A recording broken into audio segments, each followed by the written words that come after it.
यहाँ माता पिता की आज्ञा न मानने और दुर्योधन गांधारी से जुड़ी एक रोचक एवं ज्ञानवर्धक कहानी। माता पिता की बात और विनाश का कारण। महाभारत में दुर्योधन को अक्सर खलनायक कहा जाता है, लेकिन उसके पतन का कारण केवल उसका अहंकार नहीं था। उसका माता पिता की आज्ञा को न मानना भी उतना ही बड़ा कारण था। गांधारी जानती थी कि दुर्योधन का मार्ग विनाश की ओर जा रहा है। युद्ध से पहले उन्होंने पुत्र को बुलाया और कहा, तू पूर्ण रूप से वस्त्र उतार दे, मैं अपनी तपस्या की दृष्टि तुझ पर डालूंगी, तेरा शरीर वज्र जैसा अजेय हो जाएगा। ये मां का अंतिम प्रयास था, अपने पुत्र को मृत्यु से बचाने का। लेकिन दुर्योधन ने क्या किया? मां के सामने नग्न होना उसे अपमान लगा। उसने अपनी बुद्धि से मां की आज्ञा को तौलना शुरू कर दिया।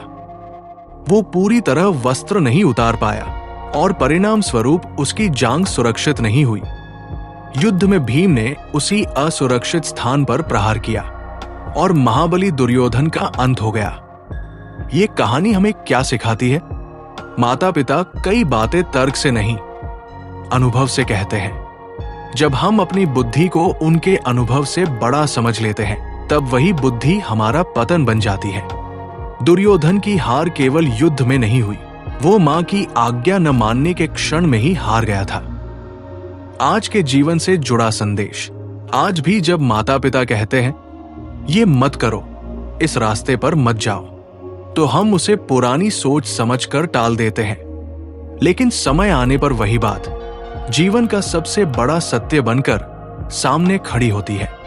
जो व्यक्ति माता पिता की आज्ञा को छोटा समझता है, वो अपने जीवन के सबसे बड़े कवच को खो देता है।